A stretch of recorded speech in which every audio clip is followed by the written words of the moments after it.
Welcome to koam-presents, a podcast produced by KOAM News Now and the 4 States' most watched news team.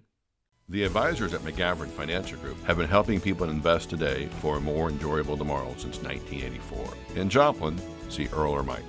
In Pittsburgh, see Earl or Steve. McGavran Financial Group. Invest today, enjoy tomorrow.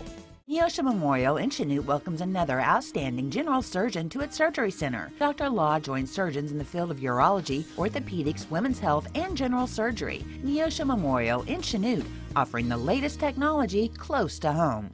All right, welcome in, everybody. This is episode 5 of the KOAM Pigskin podcast. On this week's episode, the Parsons Vikings continue to roll, and man, they can score points. Girard stays undefeated.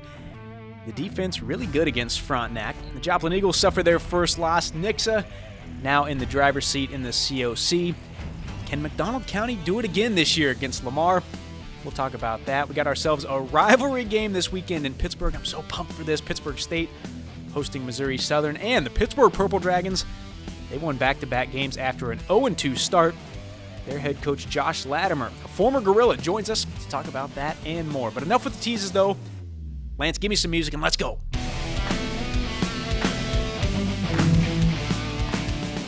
We are right in the middle of football season. We're in the thick of it. This week, week 6 in Missouri and Oklahoma, week 5 in Kansas. Real quick, before we get started, I want to thank our sponsors, Jock's Niche, Carnes Pro Tire, Neosho Memorial Regional Medical Center, and McGavran Financial Group. I appreciate those businesses supporting this podcast and local sports in general. Definitely would not be able to do this without them. We got a lot to get to today. You hear this? That's notes. I got so many notes here. This isn't a hack podcast. We take time to we have four state sports fans are the best sports fans in the country. You deserve a good podcast. You deserve this. Those are notes. You deserve this preparation and this time. So let's get to it. And we're starting in Southeast Kansas. The Parsons Vikings now 4-0. They beat Baxter Springs 61-8 last Friday. Telling you, man, this offensive group is pretty special. They scored 56 against Prairie View, 39 against Labette County, 40 against Iola, and then, of course, like I just said, 61 points against Baxter Springs. When you look back and you say 39 was our low game so far this season, that's a pretty good sign. How about the job Jeff Scheibe has done there in Parsons? They come out and go 3-6 in his first season. They got off to a 2-2 start last year in his second year. Now, since then, listen to this. They won 9 of the last 10. Their only loss was to Girard in last year's regional championship. The Vikings will be at home against Riverton. They're so much fun to watch. If you're in Parsons, haven't been out to see this group, and you like offense, which everybody who likes football pretty much likes offense, go watch these guys. On one of the games I was at last week, Girard and Frontenac. Girard beat Frontenac. I think it was 35-0.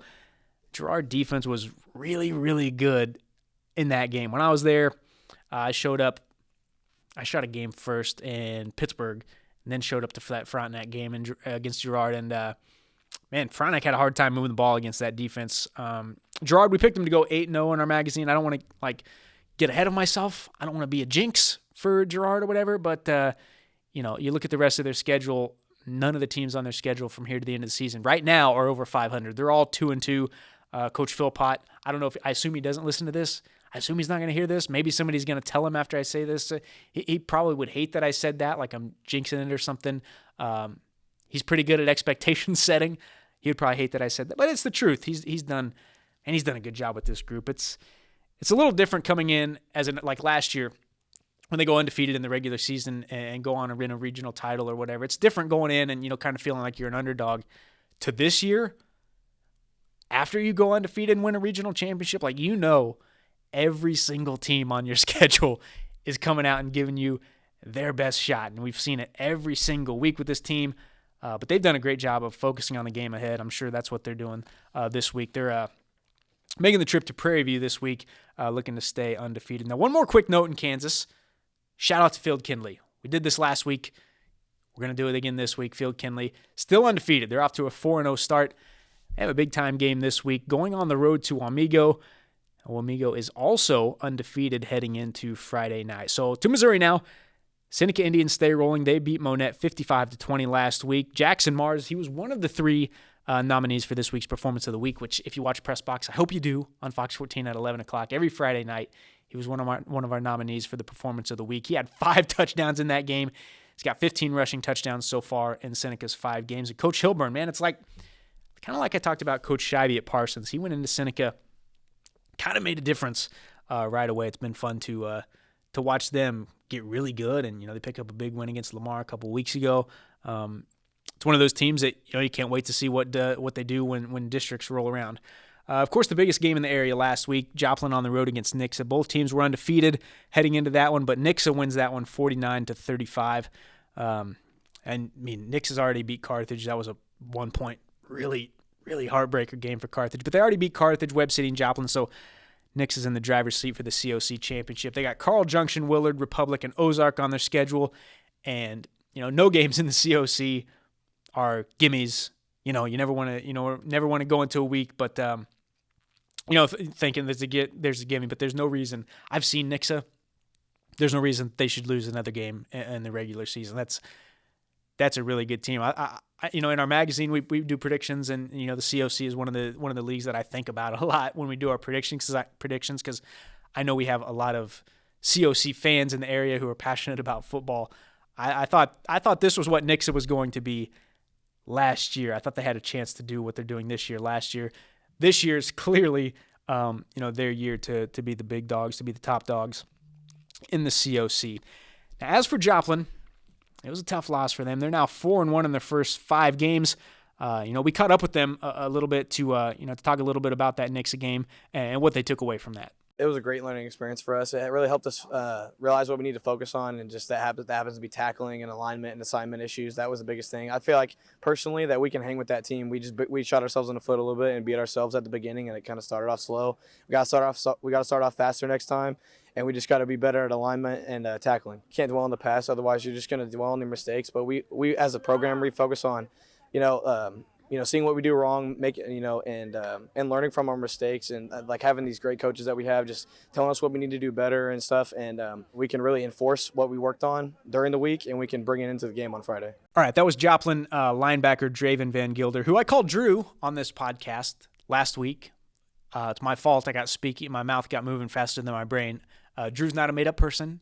Drew is his brother, also on the team, a running back for Joplin, so I didn't just make up a name. But I did call Draven Drew last week, so I got it right. I got it right this week. It was an accident. Anyway, let me talk about Draven for a second. I said it last week. I really like this dude. He's got 80 tackles so far in 5 games. He's averaging 16. I'll do the math for you. 16 tackles per game. He's had, I think, 4 or 5 games. 4, I think, where he's had more than 15. Maybe all of them. Maybe he's had more than 15 in all of them. Either way. The dude is a machine. Game changer for Joplin. I looked it up on Max Preps, and obviously, not everybody inputs their statistics into Max Preps. But, of what is up there, he's the number 2 tackler in the state of Missouri so far with 80 tackles in 5 games. So that's impressive, man. I talked about, how much I like this kid last week. And I've been doing this 7-8 years, whatever. There have been athletes in my time here where I just think, like, I would hire that guy, or I would hire that girl. I would hire that, man, woman, whatever. I would hire that athlete that I cover. And that's happened a few times in my career. I call those get them in the building people, get them in the building players. And, there's been, I could sit here all day and, list off a bunch of athletes who over my time here, I would call them get in the building people. I've been here 8 years. Like Elijah Harris plays for Pittsburgh State, played at Pittsburgh High School. I like players who on the field are animals, monsters, intense, and then off the field, they're great people. And he's got a younger sister, Alicia Harris, for Pittsburgh High School. She shoots video for Pittsburgh State football right now. I would hire her like right now, just because her videos is so good. Webb City a couple years ago, another example. Webb City, when they made the run to the state championship, finishes the runner-up. Webb City softball had a catcher named Kaylin Gilbert. Was she the best player on the team? No, she probably wasn't. She was really, really good softball player, really good catcher.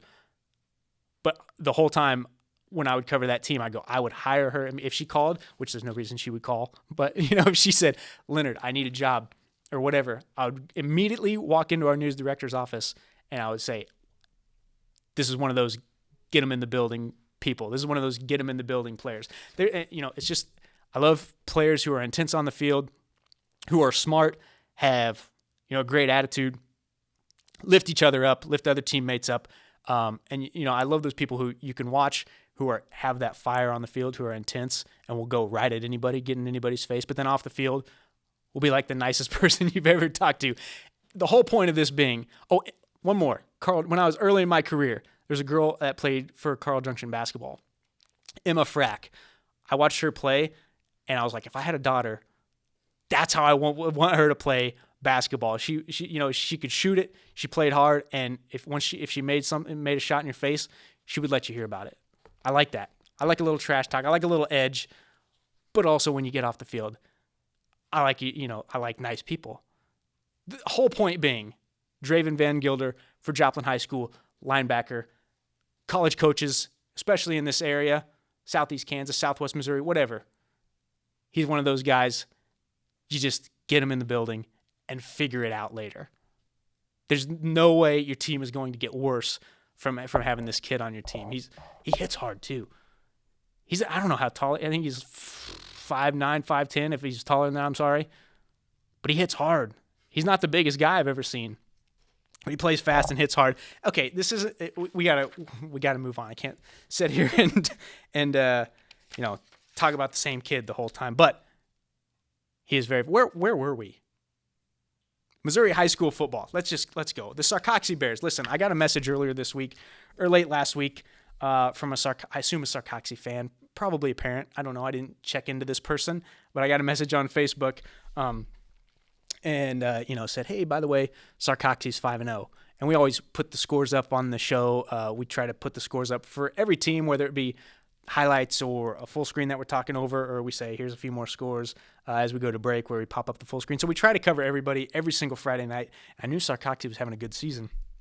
I didn't know they're 5-0. I'm not going to lie. We got like 70-plus teams, high school, college, to pay attention to every week. I'm not going to sit here and tell you that I can name all the players from all of our schools. So Sarcoxy, and by the way, I appreciate these messages. I think people understand for the most part that we're like a two-person crew with like 70-plus schools to cover, and that we might not know every single thing about every single school. Especially if there's schools where we haven't personally been to yet. We send a lot of people out on Friday nights. I don't personally get to see every team, but as a group, we see every team at some point. So I love getting those messages. Keep sending me those messages. If there's something I should be paying attention to that I'm not paying attention to, you know where to find me. Twitter or social media, or call KOM. Leave me a message. I let you hear one of my favorite voicemails a couple weeks ago.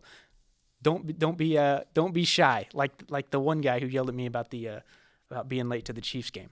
Call me up. I want to know if we're missing something. So Sarcoxy, here's your shout out. The Bears, keep giving us something to talk about every week. Sarcoxy's undefeated. We'll be paying attention. Now Lamar and McDonald County this week. This is a big one in the Big 8. Lamar won this game last year, but the last time Lamar went to McDonald County, Mustangs won that one 42-41, and that was actually their first win over Lamar since 2013. So whatever that is, 7 years. There's a 7-year gap there since they joined the Big 8. So yeah, 7 years. The first win over Lamar. Now going into this one, both teams are ranked in the state. McDonald County's ranked 9th in Class 4. Lamar is number 4 in Class 2. So anytime two top 10 teams ranked in the state get together, it's always a game of interest and always a game that we're going to be at. So can't wait to see that one. McDonald County has been playing some good ball the last few weeks. Lamar, I don't need to explain what Lamar is to anybody who's listening to this Pigskin podcast. If you're interested in high school football in the 4 states, you already know what Lamar is. I don't need to tell you they're one of the best programs in the history of Missouri high school football. So they are what they are. Great kids, which, by the way, get them in the building, guys. I'm going back to this. Get them in the building, guys. Lamar has get them in the building, guys, every single year I've covered them. T.W. Ayers was a guy who I don't remember how long it was. Time flies. 2-3 years ago. I was like, why are people not on this guy? And I think he ended up at Arkansas State. It's another one of those. Get them in the building, guys, and we'll figure it out later. Lamar has a bunch of those. Every single year I go over there, they're always like well-spoken, hardworking kids. Get them in the building, figure out the rest later. I have had a couple reference calls, for people who have worked here at KOAM that have been interviewing for jobs at other stations. We had a producer here a few months ago, and I got a reference call, and they said, "What do you tell me about this guy?" And I basically said what I've been saying here for the last 10 minutes. Get him in the building, man, and figure out the rest. You want this guy in your building. What he does will make you guys better, and I feel that way about so many local high school and college athletes. But how many times have I said, get him in the building? I don't know. Well, maybe we'll go back and make it counter, a little thing that dings every time I say that. Or maybe we won't because we don't have time. I just feel that way about so many athletes. Get them in the building. There's so many good ones around this area. Figure out the rest later. All right. The Pittsburgh Purple Dragons, like I mentioned in the intro, they're 2-2. They've won back-to-back games after an 0-2 start. Their head coach, a guy who always brings the energy. I don't know how he does it every day, man. I've known this guy for years. I don't know where he gets his energy from. No idea. I'm about to ask him. Pittsburgh High School head football coach Josh Latimer going to join us right here after this. Did you know that Jock Stitch Sporting Goods can provide your team with fully custom uniforms? With over 35 years of experience, the experts at Jock Stitch can set your team up with the best-looking uniforms and apparel at the most competitive price possible. Specializing in discounts for your school, booster club, coaching staff, club teams, or business, you won't find a better solution. See how Jock Stitch can help your team at the corner of 6th and Broadway in downtown Pittsburgh or online at jocksnitch.com. Sporting goods from Jock Stitch. Rough Country is at Carnes Pro Tire. Complement your truck or Jeep with a new Rough Country lift kit or protect your truck with a retractable or tri-fold bed cover. Only at Carnes Pro Tire and Auto Center, just south of Baxter Springs. All right, guys, we're joined now by Pittsburgh head coach Josh Latimer. The Purple Dragons have won back-to-back games. They're now 2-2 so far this season. First off, Coach, where have you guys improved from week one, and what kind of worked for you to be able to get back to 500 and win the last two games? First off, Jake, thanks for having me on. Appreciate you guys being interested in the Dragons. Just the fundamentals of things is what we got back to. I mean, our kids battled in the first two games. Lost the first game in overtime by field goal. Had a chance to win it at the end. Missed a field goal. Matched up pretty good. Played really hard against a very talented Chanute team. At the time I realized they were pretty good, but after watching some of the other scores, they might be a lot better than what we gave them credit for. Cleet Frizzell's doing a really good job over there. And after that game, we went back to just doing the fundamentals, blocking and tackling and ball security, and alignment, assignment, and execution. You go on the road, and you guys beat Fort Scott last week. Was it weird for you? You're a Fort Scott kid, right? Was it weird for you during that week to be like, okay, Purple Dragons, let's go beat Fort Scott? No, just because these are my guys, not mine, our guys. It was a little weird being on the sideline, on the other sideline, though. But it's like I told those kids, I haven't lost a lot of games in that field. The only game I ever lost was against Coach Garman in 1998 when I was a sophomore. Does it still burn or something? Yes, a little bit. He reminds me about that whenever we talk. What's your relationship like with Coach Graham over there? And really all the coaches in the SEK. Coach Graham's one of my best friends in the whole world. He probably slept at my house more than I did growing up. And, he's like a brother to me. We didn't talk all week, but after the game we hugged. And, I wish him the best. I root for him every single day besides the day we play him. But he's a very, very good person. I can't say enough about him, and that team's going to be well coached, and they're going to battle out throughout the rest of the year.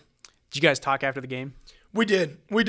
Just some personal things about what he's got going on and what we got going on down here. And I'm always wanting to help him. Like I say, he's one of my best friends in the whole world.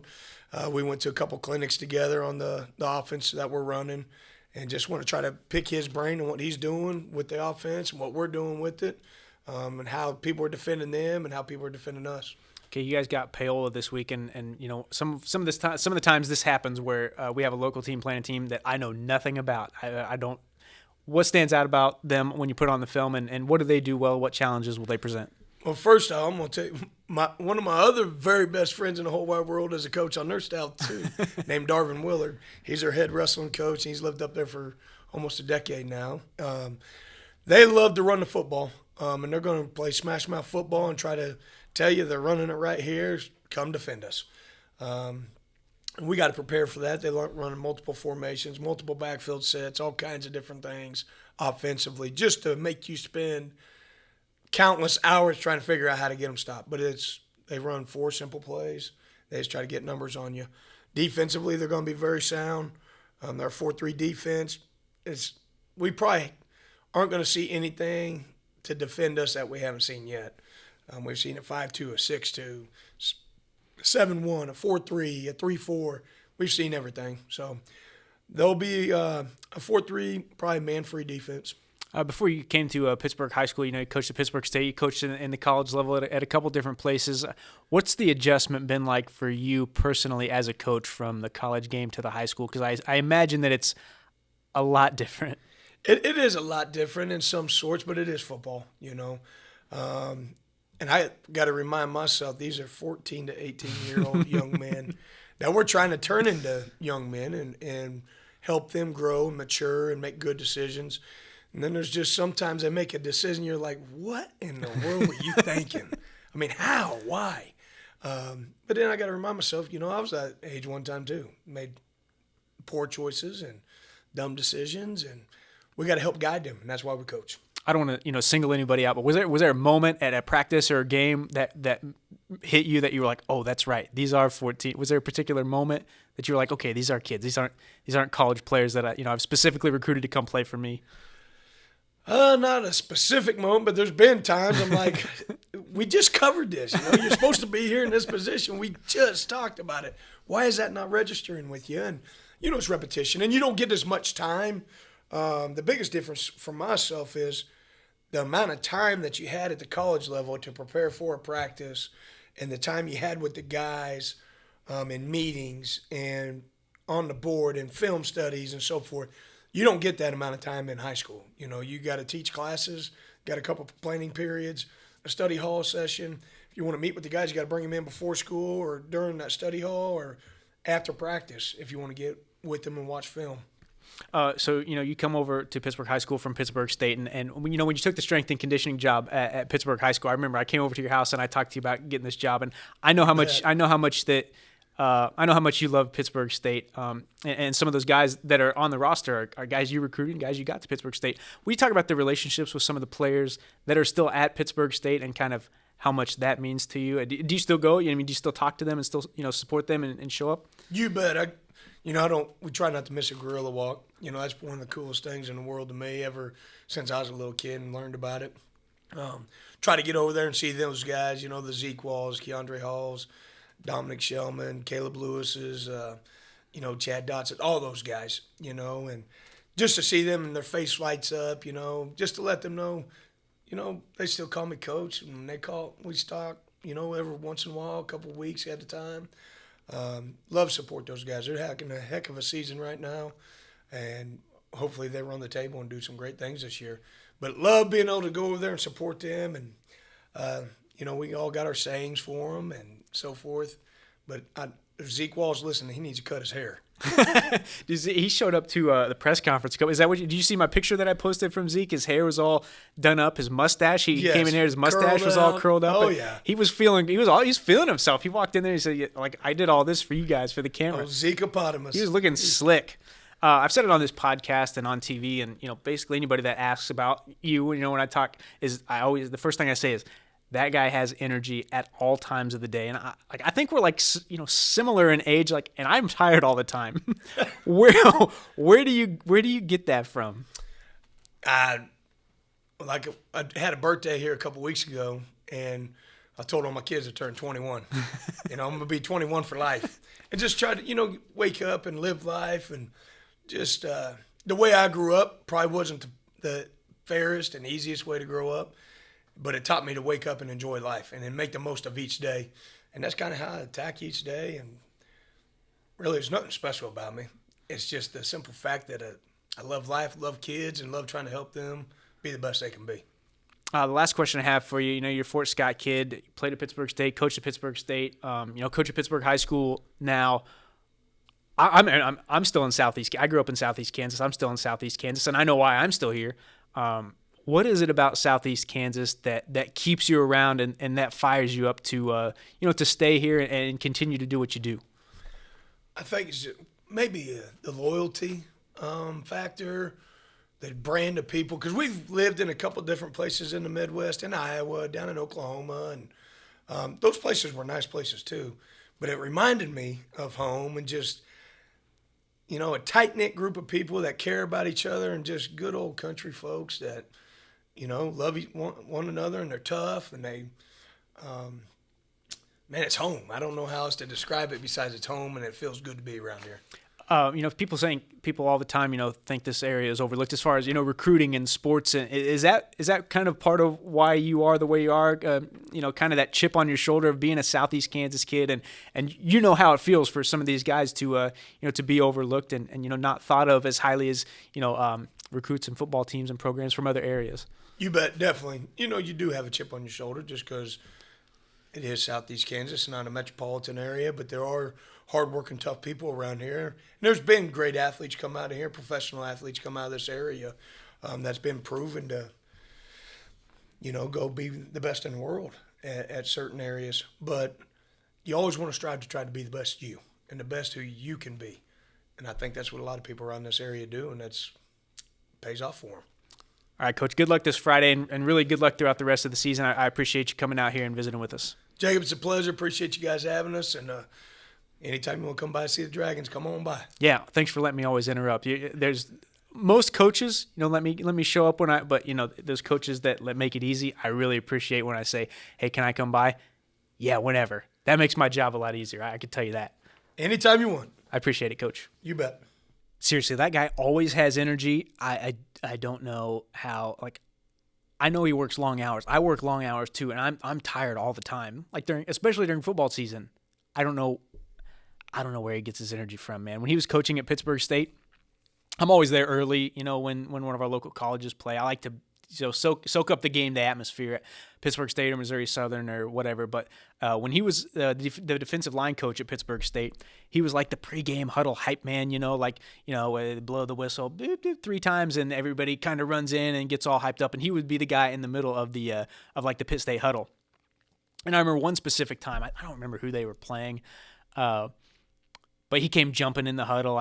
All fired up, just out of control. And I remember he stopped and looked at everybody in the huddle and pointed across the field to the other side. And again, I don't remember who it was, but he looked at his guys and he goes, I can't believe they showed up here, boys. Do they not know that this is our house? And I was like, I forgot I was working. I forgot I was a camera guy. And I was like, give me a helmet. Give me pads. I'm ready to hit somebody. The dude always has energy. I don't know where it comes from, but it's infectious, man. And I know wherever he goes,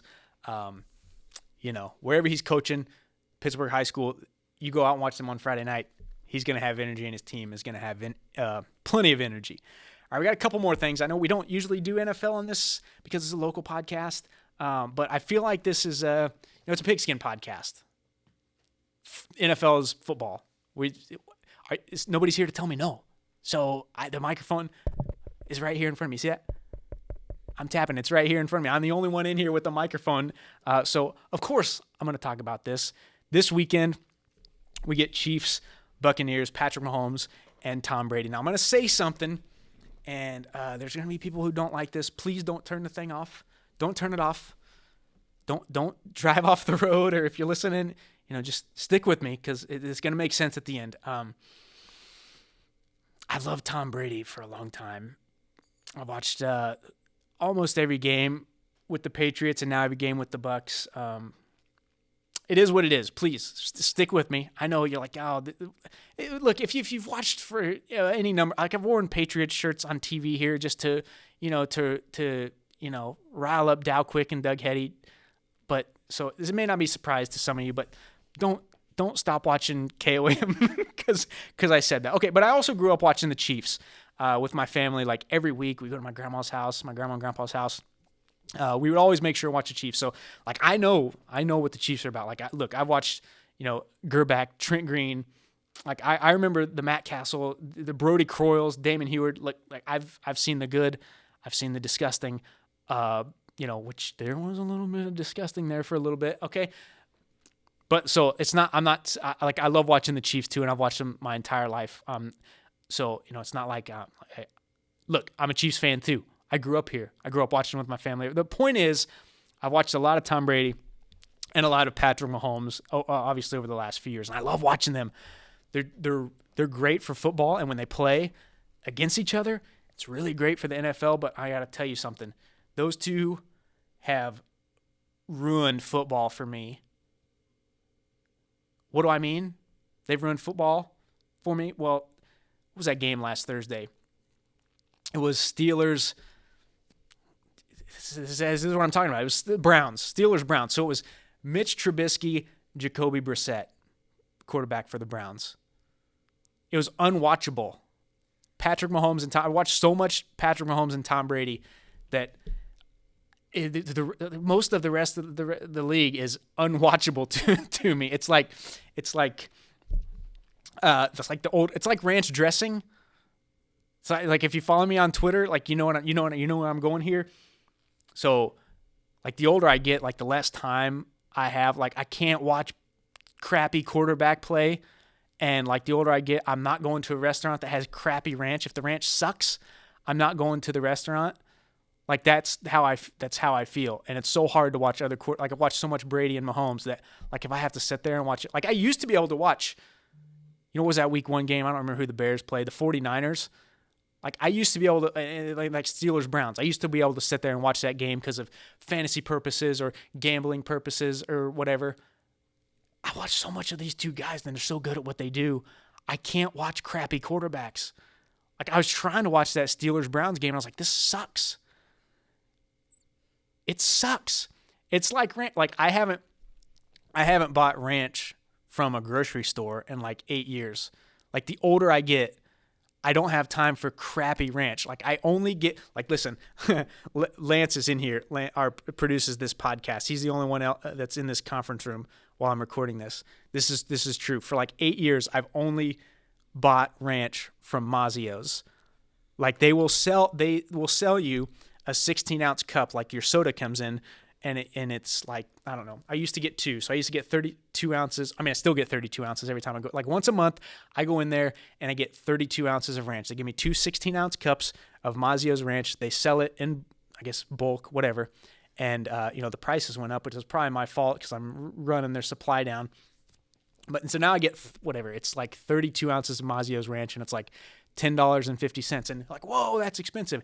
I don't care.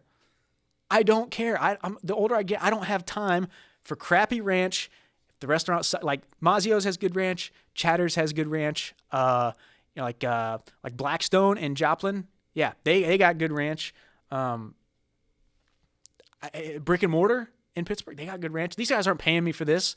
These aren't sponsors. I'm just telling you like it is. But there are other restaurants which I'm not going to name, because I don't know if they're sponsors of like our TV station or something, so I'm not going to name them. But you ask your wife, where do you want to go? And she'll say, let's go here. And I'll say, nope, ranch sucks. I'm not going there. So it's the same thing with quarterbacks. That's my point. I've had Mazio's ranch for so long, I can't have store-bought and bottle ranch. It's crap. I watch so much Tom Brady. I watch so much Patrick Mahomes. I cannot sit there and watch Jacoby Brissett and Mitch Trubisky go head-to-head. It's like Jimmy Garoppolo on Sunday, stepping out of the back of the end zone. Like, I like Jimmy. By the way, one more thing on the NFL here before we... God, this is going to be the longest podcast we've done.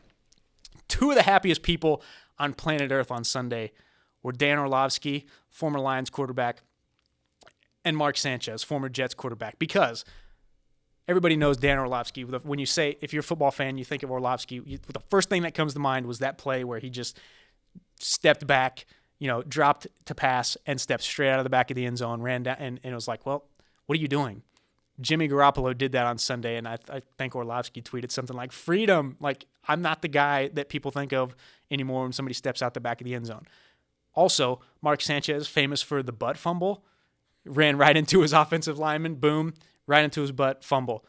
The Dolphins had a butt punt on Sunday where they were backed up in their own end zone, and the punter kicked it right in his personal protector there, right in his butt, and it flew out the back of the end zone for a safety. The 2 happiest people on Sunday were Mark Sanchez and Dan Orlovsky. So enough on the NFL. I love the NFL, but I can't. I'm telling you, it's so hard. It's so hard to watch crappy quarterbacks. And it's like tea. I can't drink crappy tea. I can't have crappy ranch, can't have crappy tea, and I can't watch crappy quarterbacks because I watch too much Mahomes and Brady. All right. Back to local football. Okay, I'm all fired up. You think I'm joking? I go into Mazzio's and they go, oh, this guy. They know it's not even a question. They said, I'm going back to get the bucket of ranch because this guy's all about it. That's it. All right, so Pittsburgh State, this is a big rivalry game this weekend. Pittsburgh State hosts Missouri Southern. Pitt State's 4-0 and ranked up to number 10 in the national rankings. Missouri Southern 3-1. They're on a 3-game winning streak. The first time they won 3 straight games since 2013. Now listen to this. This, when you see our stuff on TV, every coach every week and all sports, like, well, there's no days off in the MIAA. There's no games off, and you hear that coach speak everywhere. Dude, when we're talking about MIAA football, I know you think it's coach speak, but it's legit. So Missouri Southern beat Central Oklahoma a couple weeks ago. I think it was 40-21. They beat them by 19. And then Central Oklahoma turns around last week and goes and beats the second-ranked team in the country, Northwest Missouri State. It was like 23-14. That's the MIAA. There's no weeks off. The coaches say that, and you think, oh, it's coach speak. No. Southern beat Central Oklahoma by 19. Central Oklahoma turned around and beat the number 2 team in the country by 9.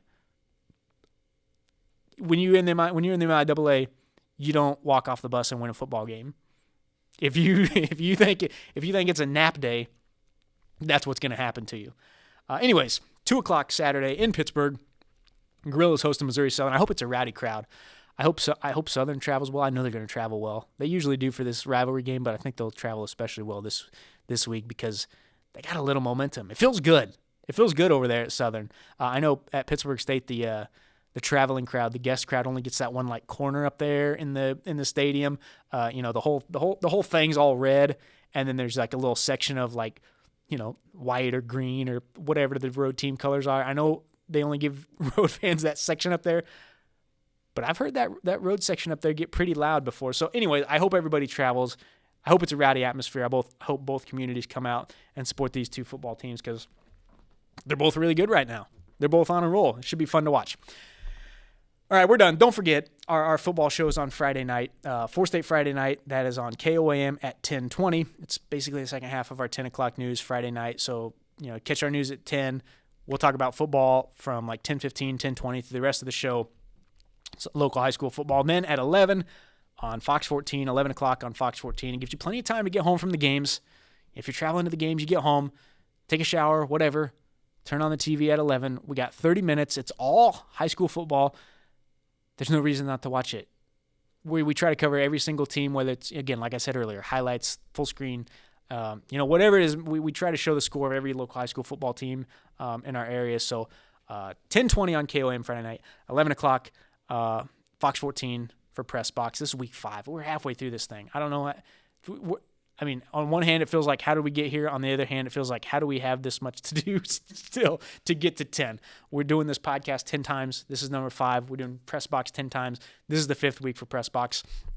One more time, I want to thank our sponsors, Jock's Niche, Carnes Pro Tire, Neosho Memorial Regional Medical Center, and McGavran Financial Group. I appreciate the support, and anytime local businesses support local sports, I love to see it. This is a special area for sports. I love to see the support from local businesses. Now, go support your local teams Friday night. High school. Go out to Pittsburgh State, Missouri Southern, a game on Saturday. The weather's great. We're going to be out there. No excuses. There's no excuses. It's football season, and it starts to feel like football weather out there. I know when I walked out the door this morning, I thought, it smells like football weather. It's time to go. We'll see you out there. We're done.